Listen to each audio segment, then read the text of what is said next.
Pour la phase 3 de la composante insertion professionnelle et emploi des jeunes du programme de lutte contre la fragilité dans les zones frontalières du Nord, ce sont 23 995 jeunes qui en sont bénéficiaires.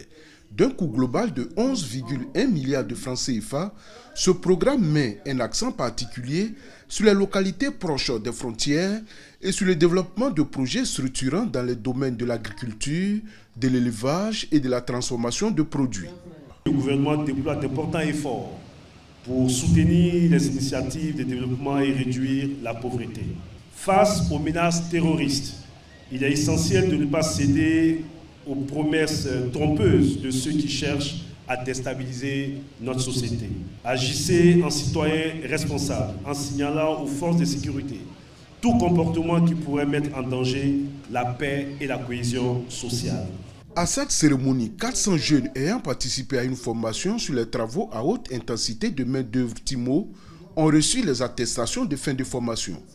D'autres ont reçu des chèques pour entreprendre des activités génératrices de revenus et des bons de permis de conduire. Je remercie le président de la République.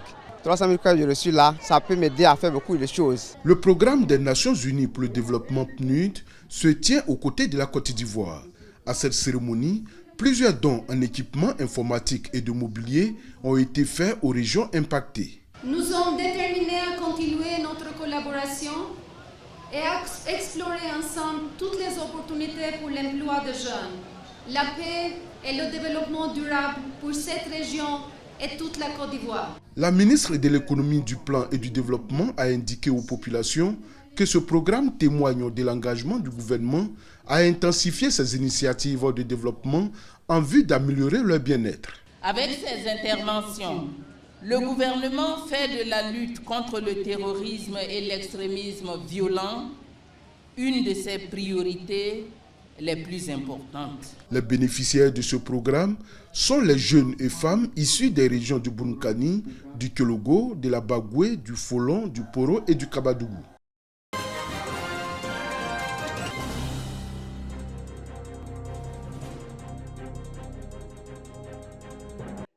La télévision numérique terrestre TNT est désormais fonctionnelle dans le département de Gbeliban, région du Kabadougou. Gbeliban faisait partie de certaines localités appelées zones blanches qui ne recevaient pas encore la TNT. La bonne nouvelle a été annoncée par la société ivoirienne de télédiffusion IDT à l'occasion d'une rencontre d'information et de sensibilisation en présence des différentes couches sociales. Les échanges ont tourné autour des explications sur le passage du système analogique au numérique, les avantages de la TNT, les questions techniques, notamment la distribution et l'installation des kits TNT. L'avènement de la TNT à Gbeliban est une source de joie et de satisfaction pour nous parce que désormais, fini ces problèmes de coupures intempestives. La télévision quand il pleut ou quand il y a grand vent. Depuis 2019, on a des nouvelles chaînes en Côte d'Ivoire. Si vous mettez vos anciennes antennes, l'RTI, si vous branchez ça, vous n'allez rien recevoir. Nous sommes en télévision numérique, ce qui nous permet de recevoir plusieurs chaînes. Des kits TNT ont été distribués aux autorités administratives et municipales par le représentant du directeur général de IDT. Sita Ouattara, maire de Gbeliban, salue le geste du directeur général de IDT pour l'équipement du foyer des jeunes en poste téléviseur et aussi le déploiement de la TNT dans la localité. Elle invite les populations à s'approprier les kits TNT.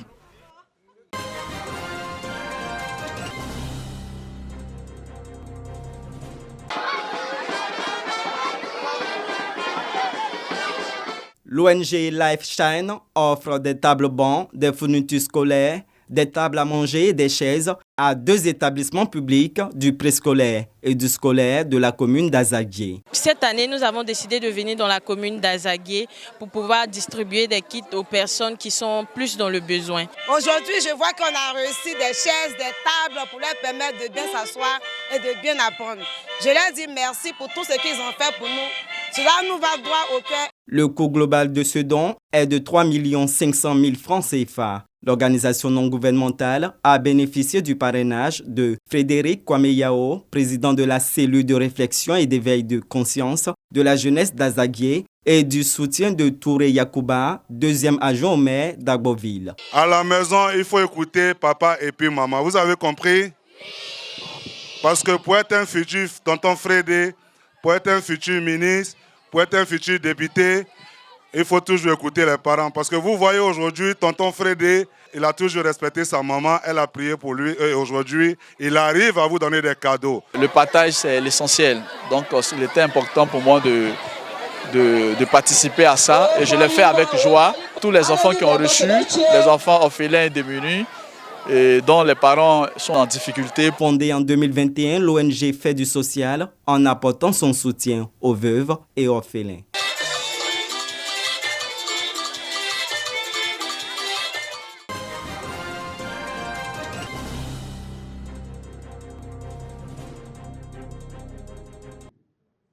Fournir un repas chaud et équilibré à tous les élèves dans les écoles primaires publiques tous les jours d'école. C'est l'un des défis majeurs que le ministère de l'Éducation nationale et de l'alphabétisation a assigné à sa direction des cantines scolaires. Au sortir de la rentrée scolaire 2023-2024 et au moment où la nouvelle année scolaire est lancée, le temps de dresser un bilan et dégager les perspectives pour l'année en cours est arrivé. 5 602 cantines scolaires sont ouvertes. Elles ont pu accueillir 1 968 000 élèves.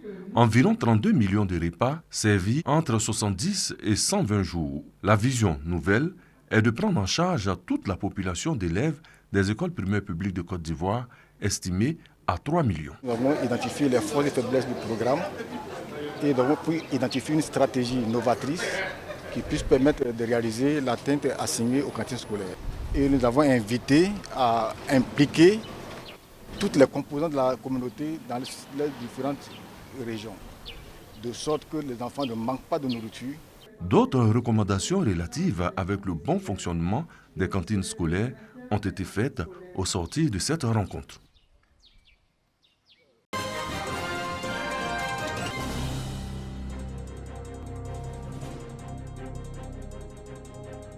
Stade du Crew de Korogo. Séance d'entraînement des joueurs du Bintana FC. Aujourd'hui, le club reçoit la visite surprise d'une délégation du ministre de la Communication. Parrain naturel de cette formation, les envoyés du porte-parole sont porteurs d'un message fort. Offrir des ballons et des numéraires et encourager les dirigeants à toujours viser plus haut. Pendant la Coupe Amadou Gon Coulibaly, qui était donc à sa 4e édition et dont il est le parrain, et je peux vous assurer que cette compétition a permis de dénicher de nombreux talents. Pour la plupart des joueurs ont été recrutés donc par des clubs d'un autre niveau parce qu'elle joue en division d'honneur. À travers des initiatives comme celle-là, le Bentanacom jouera bientôt la Ligue des champions africaine. Et c'est une prophétie, mais c'est une prophétie de très courte durée parce que nous en sommes sur le chemin et les accompagnements ne manqueront pas. Cette séance d'entraînement est cruciale pour le prochain match qui attend les protégés du défunt Premier ministre Amadou Gon Coulibaly.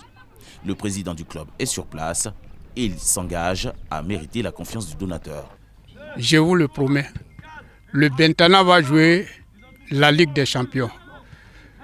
Tout départ est difficile, mais nous allons avancer et je sais qu'on va y arriver.